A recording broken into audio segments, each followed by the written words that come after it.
Okay, enough of that. Found a cool drum loop and just wanted to play a little bit of rhythm guitar with a slide, without a slide, trying to do it all, even when you're wearing one. That stuff's tough.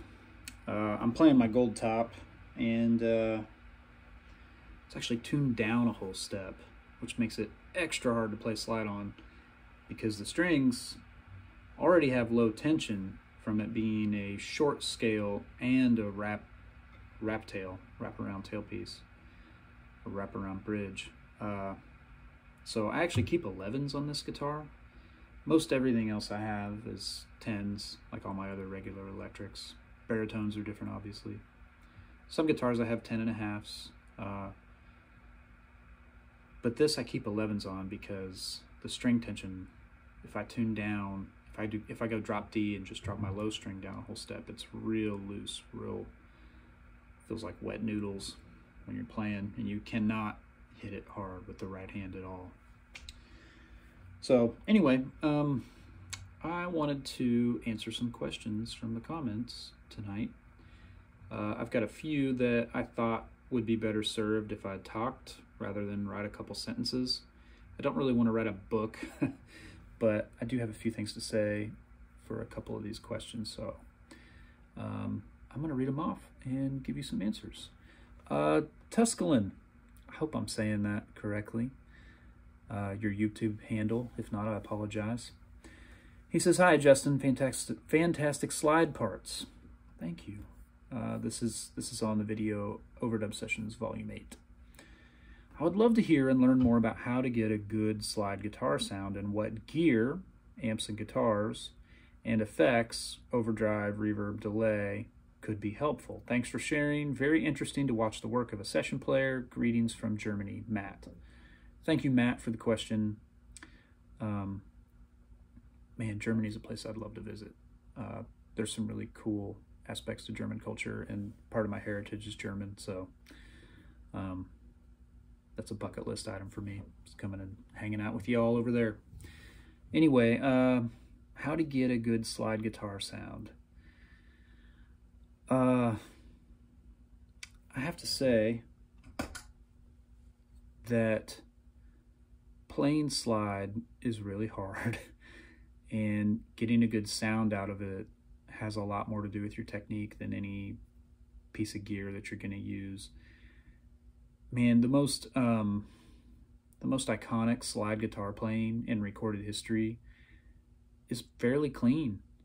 I'm thinking of Duane Allman and Derek Trucks, Ry Cooder. Ry Cooder was much cleaner than Derek and Duane. They're playing overdriven Fenders for the most part. Well, actually I take that back. And Marshalls. Usually guitar straight into the amp. A lot of Duane's Muscle Shoals stuff, though, the other records he played on, like as a session guy, he was playing a Twin, which is cool. Anyway, you're asking what amp and what guitars. I would say learn to play slide on every guitar you have, and don't change anything about that guitar. Don't raise the action, don't put bigger strings on it, don't set it up for slide, because then it's hard to play normally on.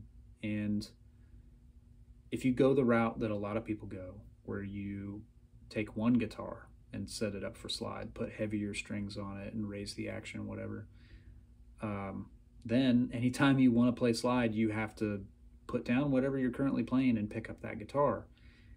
And not only is that disruptive to a creative process, but it's also limiting. Like you have to have a certain setup to play slide. You don't want that. You want to be able to play on all your guitars, whether they have light strings and low action, or heavier strings and medium action, no matter how easy or hard it is to play slide on it. And slide is definitely harder to play on low action, especially with light strings or detuned strings. I've got very light action on this, and these detuned strings, it's really tough. It probably didn't sound great when I was just sort of, jamming around in the first part of the video, because a lot of what I'm doing, I'm hearing myself hit the strings against the frets. Sometimes you hear a little bit of knocking. You don't want that when you're playing slide. I hear some stuff not speaking well or kind of smearing a little bit. And that's the product of playing low action, really low action on detuned strings. So I was trying to dig in a bit, but also play slide and be delicate enough to make that speak properly. The single, well, let's say one of the best pieces of advice I ever got when I was starting to play slide was from a friend who told me, learn to do it on all your guitars. It will make you a much better slide player in the long run, because you don't need to have a guitar set up with high action and medium strings to make it easy.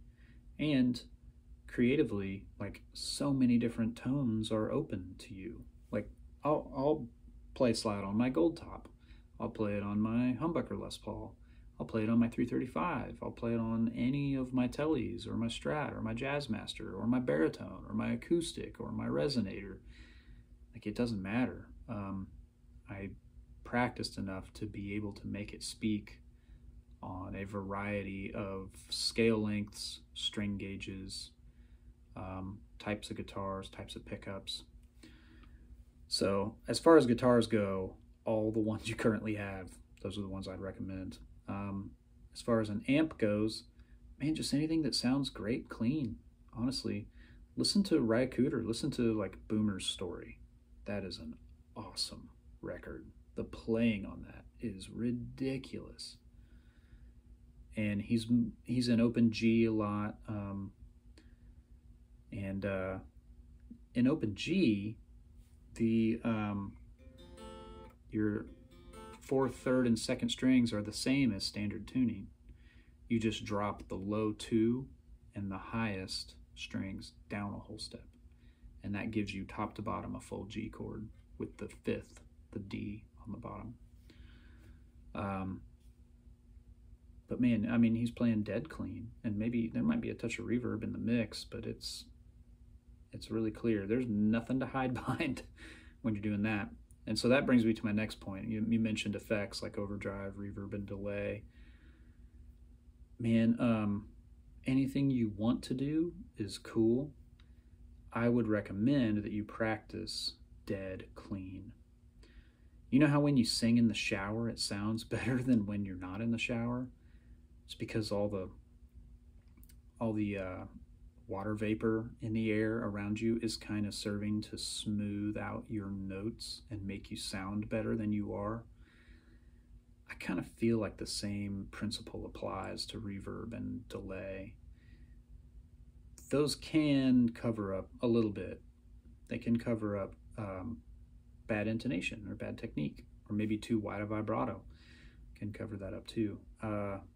Well, they try to. It doesn't really work if you're listening. But man, playing clean, getting the guitar to speak with a slide, getting your attack right in the right hand, your position and intonation correct in the left hand, your vibrato in the left hand, doing all that clean is going to make you advance far, far more than putting a bunch of reverb on it and making it sound like you're in the middle of a giant cave, you know. And I'll often do that in a mix. I mean, I'll often put some reverb or a delay if it's a rock part or whatever, and that I want there to be space and I want the notes to sort of hang and trail off or whatever. I'll do that. But when I'm practicing and working on slide playing, man, dead clean on any guitar. I'll switch guitars while I'm practicing. I don't want to get too used to the way my Strat feels. So I'll pick up my goldtop, which is wildly different than my Strat in terms of scale length, string tension, you know, just tone, the feel of the neck, the string spacing, all that stuff. So yeah, I would just recommend playing dead clean and getting your guitar to speak properly and getting your intonation down. And the rest of the stuff is all personal choice. Like, how much gain do you want? Well, if you want more sustain, you can add a compressor, or you can add gain to it. If you want the space around the note, cool, add reverb or delay, but practice dead clean. That's my advice. So, all right, next question. P. Lewis, on the same video, Overdub Sessions Volume 8, he asks, referencing when I mentioned the high string guitar, he asks, is that the Nashville tuning that a lot of people reference? Do you just buy a 12-string set and ditch what you don't need? Or do you buy individual string gauges, individual strings of a specific gauge? I think I hear that sound in Sheryl Crow's Strong Enough at the 204 mark. Maybe you do. I didn't reference that song, but this is the string pack that I use. EXL 150. It is the high-strung Nashville set. It's the upper 6 strings, pardon me, of a 12-string guitar. So if you look at the gauges,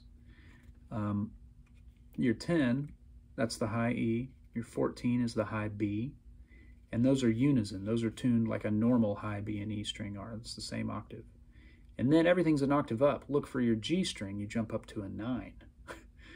And then your D is a 12, your A is an 18, and then your only wound string is a 26 wound for the low E. So those 4 lower strings are tuned an octave higher than a normal guitar. And then your upper 2 strings are tuned the same. And that's what the extra 6 strings on a 12 string are tuned to. So this is a 12 string minus the normal 6, basically. And you can just buy them in a pack.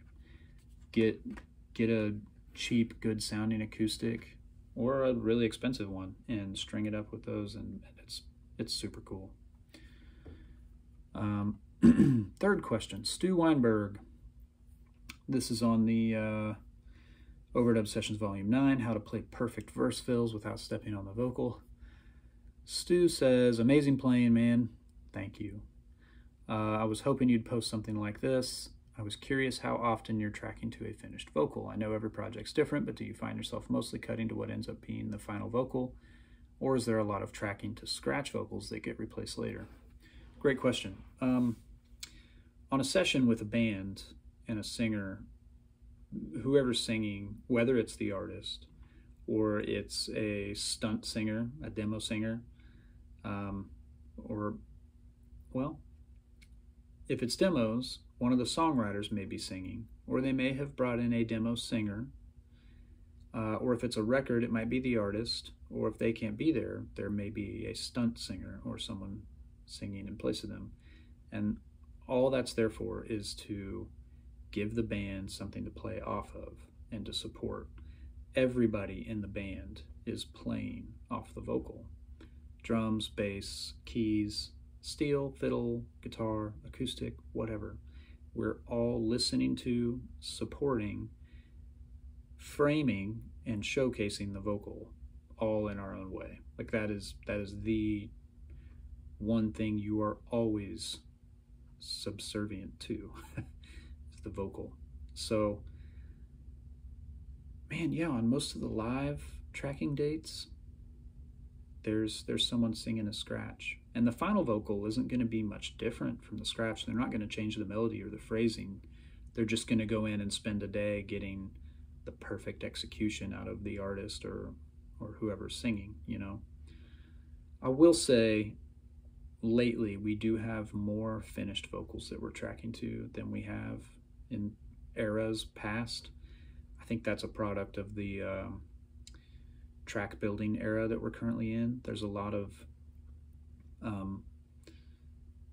methods seeping into Nashville, and I'm sure you see it up in Canada too, with the stuff that leans more pop, where the way that a song is produced and tracked follows more of an LA thing. What's been popular in LA, where you have a bunch of people on laptops and they're making beats, they're doing synths, they may track a quick acoustic part and chop it up or put effects on it or whatever, but they build the track out and then they have the vocalist sing and they do all the takes and comp together a final vocal, and then they'll say, well, let's add some guitars, let's add some sparkle to this, or, you know, some vibe or whatever, and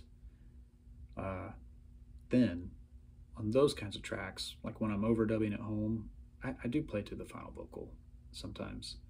Or if there's a session and they bring in, you know, a small band to supplement a track with a finished vocal, you know, I'll play to a finished vocal. It doesn't really change my headspace or anything, because whether it's a scratch or the final vocal, there's almost no difference in the performance of it. Or I'm sorry, in the phrasing or in the melody. The difference between a scratch and a final vocal in this town is spending the time and getting like the execution for the perfect take, you know. And often they'll do, I mean, when I'm producing, it depends on the singer. Some singers, it's like, man, just pick one. They're all amazing. Every take you did. Some singers, it's like, well, you know, we'll sing through a few passes, and then we'll go and listen. And we'll listen to each playlist of each phrase. And if we don't have the one, we'll have them re-sing that spot over and over again until we get every part of it, and it's all comped together. So either way, it doesn't change what I'm doing when I'm overdubbing or playing with the band. So it's super late. I'm gonna see you guys later.